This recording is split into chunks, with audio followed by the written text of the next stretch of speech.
Let's start at the beginning. What was the genesis of the podcast? I know you and Anita have worked together on a book in the past, which also came together really, by the kind of foresight of the publisher. Both your, separate essays on the Kohinoor came together. But since then, you've been on panels together, you've done things together. But how did the idea of the podcast come about? Was it like a COVID idea? Was it a COVID baby? Producers who were looking to think of more podcast ideas approached me about doing one myself. And I just had a dinner with Anita just 2 days before, and we just sat there cackling away like pervo witches. But did they come with an idea or a topic, or they just said, do anything? They said, do you want to do a podcast yourself? And I said, yes, and I know who I'd like to do it with. And it was just pure good timing. I happened to have been in London, happened to have had dinner with her, and it was one of those. I remember driving back from that dinner, and laughing at some of the sort of punchlines of her jokes that I hadn't got at the time, and just sort of laughing all the way home and thinking if ever I was to do a podcast, that she's the person I obviously have to do it with. Apart from being the experienced broadcaster, she's just one of the funniest people I know. Yeah. And the 2 days later, bizarrely, this offer came, and I said yes. And the producer, Jack Davenport, had actually worked with Anita on Radio 5 in London with the BBC. So he was thrilled, and it went ahead. And it's and this is now a big deal. This is suddenly, I don't know how long this fad, or this taste and fashion will last. Whether it's something that's going to stay and replace radio, or whether it's just a flash in the pan. But suddenly something has happened in, I think, first America a few years ago, now Britain. And it hasn't quite got fully to India yet. There are a lot of people listening to podcasts here, obviously, and there are podcast charts, and many people do them. But it hasn't become the kind of mass numbers relative to what the Indian market can potentially do. Right. So how many of your listeners are in India? I mean, where are the maximum number of listeners right now? Surprisingly, few. Actually, the subject has been entirely India of the podcast so far, and I think less than 10% of our authors. To put that in perspective, when I produce a book, around 50% or 60% even of my sales are in India now. Much more. Sorry, I think 70% of my sales are now in India. So I guess you have lots of. I mean, how many listeners around the globe now? Well, it's about 1/3 listening to every episode. But how involved are your producers in picking out episodes? Because you've gone from, say, Birth of East India Company, Mutiny, Jallianwala Bagh, Jinnah to Kohinoor. 3 episodes on the Kohinoor, and now there was 4. Okay, and then there's Rishi Sunak as well. So how do you go about picking episodes? Is it a dialogue between you and Anita? Is it greatest hits? Or is it a lot of listener feedback? Because Anita keeps talking about reader mail in the podcast as well. And I believe the Gandhi episode was on public demand. It is entirely really chit-chatting between ourselves. It's pretty ad hoc. We haven't before we started the podcast, we wrote a list of potential topics and haven't followed it at all. We've gone very much, and it wasn't even planned that it was going to be a chronological wrap through Indian history as it has become.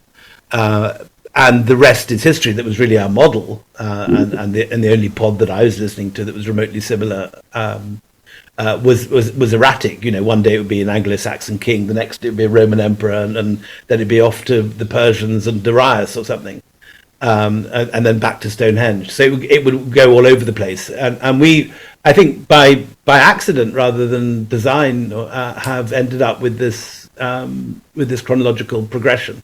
And now it seems we're going to be doing the Ottomans next, then the Persians. So we seem to have developed a house style.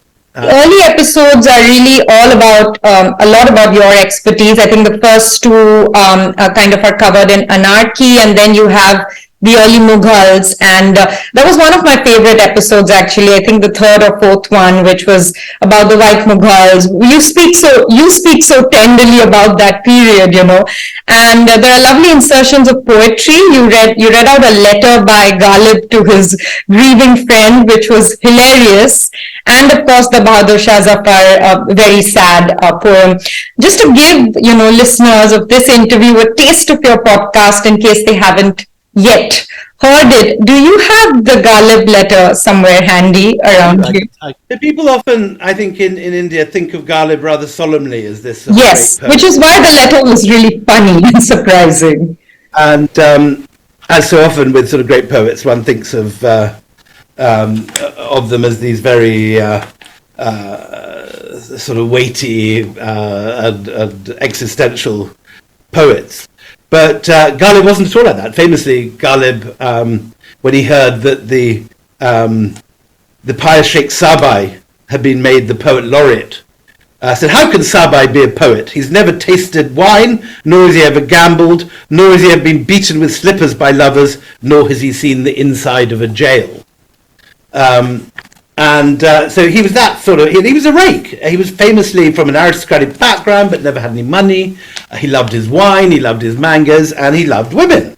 And this is a letter he wrote to his friend whose mistress has just died and has written to Ghalib from the depths of despair. Ghalib replies, "Mirza Sahib, I don't like the way you're going on. In the days of my lusty youth, the man of perfect wisdom counselled me. Abstinence I do not approve of. Dissoluteness I do not forbid. Eat, drink, and be merry, but remember that the wise fly settles on the sugar and not on the honey. Well, I have always acted on this counsel. You cannot mourn another's death unless you live yourself. Give thanks to God for your freedom and do not grieve. When I think of paradise and consider how, if my sins are forgiven me and I am installed in a palace with the Houri, to live forever in that worthy woman's company, I am filled with fear and dismay. How wearisome to find her there, a greater burden than a man could bear. The same old palace, all of emerald made, the same old fruit tree to cast its shade, and God preserve her from all harm, the same old Houri on my arm. Come to your senses, brother, and take another. Take a new woman with each returning spring, for last year's almanac is a useless thing." So that's Ghalib at his most rakish. You also had several specialists, guests on the podcast. Did you do? How did that come about? Because you didn't have them in the early episodes. I think they started coming in.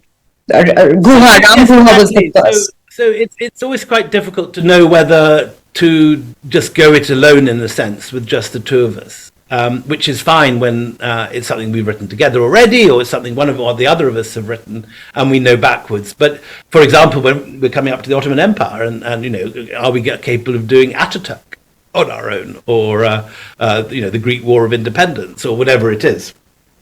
So on those occasions, I think it's often better to, even though in a sense the point of the podcast is the chemistry and the laughter between the two of us, to bring in an expert. But the key is to get the right expert, and there have been a couple of episodes which have not been aired, where we've produced. I'm afraid I actually produced a weighty academic who just couldn't do the medium, and was going into sort of terrific detail on very abstruse points, and it wasn't my decision, but the producers took the decision. Just no.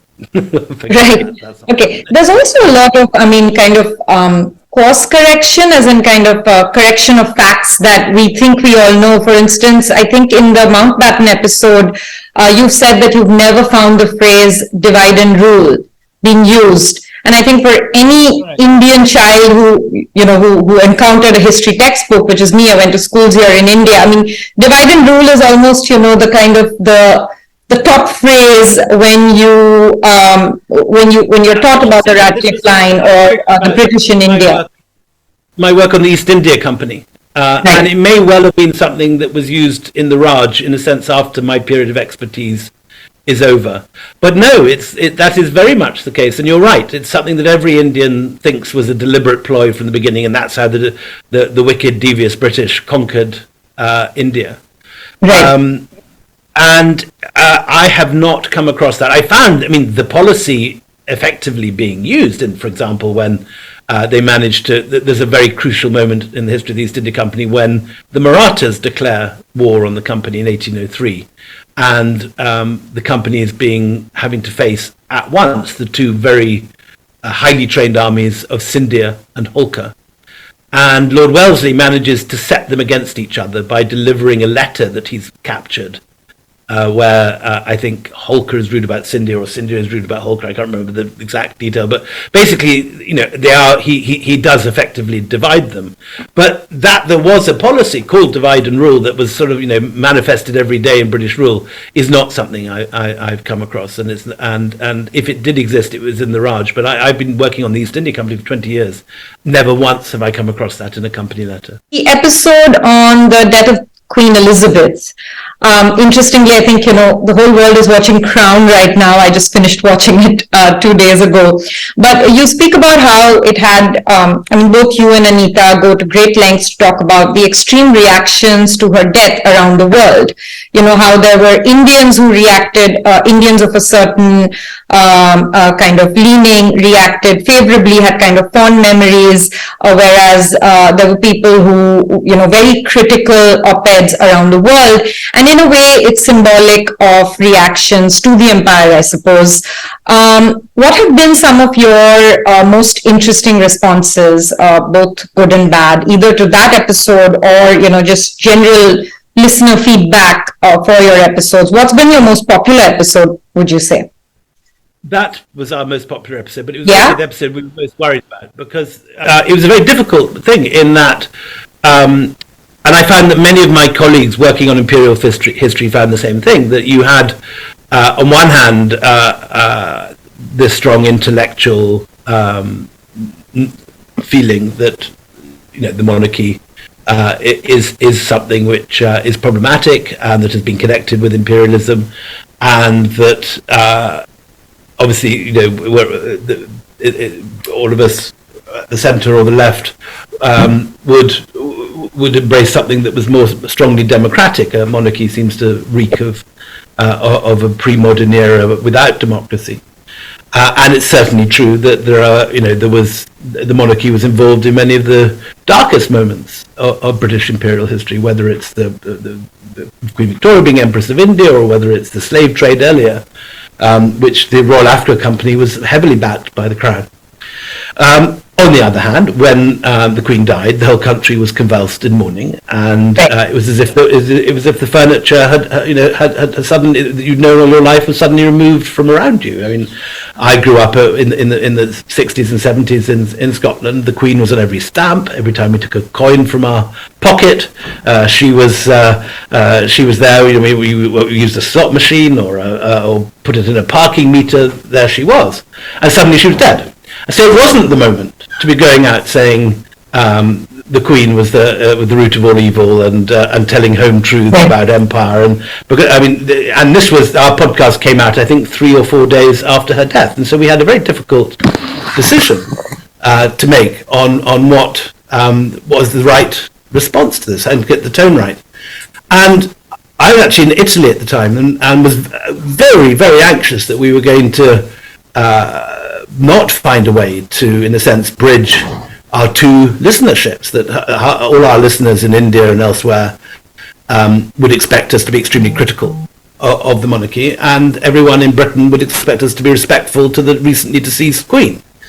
And that morning we hit on the idea of inviting David Olusoga, who was the brilliant historian of slavery, who had been playing a blinder on BBC TV and had been brought on by the BBC, also, I think, in a sense, to bridge this. And he was spectacular. He was very new. Yes. He came up with this line, which is a lovely line, and I think is a very important one, saying that, two difficult things can be true at the same time. That, she could be personally someone that led a blameless life and performed her duty, and everyone is very sad to see her go. And it's also true that the monarchy is associated with slavery, imperialism, colonialism, the wiping out of the Caribbean and Caribbean Caribs and the Aborigines in Australia and everything else. And so to weigh up that and get that sort of nuance right. And I think, definitely the feedback was that we'd absolutely got that. And for people in Britain, it was important because they hadn't been hearing at all on the BBC anything critical, and some people were very irritated by that. While people often in India were only hearing, in a sense, the negative side, and hadn't had the case for why there should be a respectful pause on the death of the monarch. So Anita speaks about how people have come and cried or apologized to her, and Satnam has got death threats. So I guess it is still contentious. Or have people come up and said weird stuff to you for your books or even for this podcast? I am a Scot. I grew up from the age of 5 or 6 going to history lessons where we had the wars of independence against the English. In our case, the 14th century against Edward I, and stories of Bannockburn and Rob Roy and William Wallace, and so I grew up very much with the English as the enemy, and yet my father was in the British Army. He was sort of honour at Sandhurst and a pillar of the establishment. So I've always been able, I think, to, in a sense, have these two different things going on simultaneously. My ayah, my nanny, when I was growing up, was very sort of Irish and Catholic and very suspicious of a lot of things to do with empire and Britain. And her great phrase was, "The Queen's like anyone else; she's got 2 eyes and a nose, like me. There's no different." And so I grew up with both those things going on simultaneously. Wars of independence, where the English were the enemy and the redcoats were the evil, wicked looters and plunderers. Plus, also, going to school in England and being taught normal imperial history. I've always had to create my own independent course through those two extremes, and I think people have recognised that both in India and in Britain. I mean, it's not, obviously you're not going to please everyone, and I'm sure my books are too pro-British for some people and too anti-British for others. In fact, obviously I know they are, but I think, and also with the podcast where you've got that sensibility, me as a Brit in India combined with Anita as an Indian in Britain, and I'm a man and she's a woman. So we do have two very sort of different perspectives, but which often come together at a centre point. Right. Do you think you were able to unearth things that haven't been spoken about before, or have people written to you with their personal stories after the partition episode, perhaps? Well, Partition One was the most moving one, and we had Kavita Puri, who'd spent the last 2 years as a BBC journalist gathering stories for the anniversary, which took place this summer, and we were able, in a sense, to cream off some of her most moving stories. And these are very difficult things, and people were very moved by it. We had many emails from people who said they burst into tears or had to pull their car over when they were driving or something because they were tearing up listening to it. And that is the power of this medium, is that it has you can move people very strongly with your words, whether it's reading a poet or making them laugh with conversation. I think it's a very strong medium, and I went into this not knowing that whether it would work. The initial arrangement with Goalhanger was we just do 10 episodes and then see whether it worked. We had no idea what actually happened, which was the day it came out, it went straight to #1. Wow. Okay. So now that you're a hit podcast maker, let's speak a bit about your the next season before we wrap up. You have said it's about the Ottoman Empire and the Byzantine, and this is an area you have been interested in, the Silk Route, and you've written about it, spoken about it. So what is that season going to cover? Is it also going to be chronological like this one, and when does it air? So we have a buffer episode next week, which is going to be a sort of Q&A. We have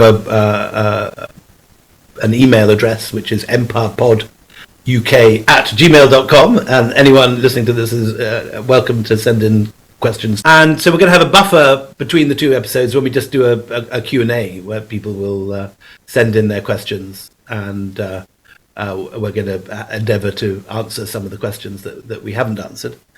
And then we go straight into action the week after with the great Peter Frankopan.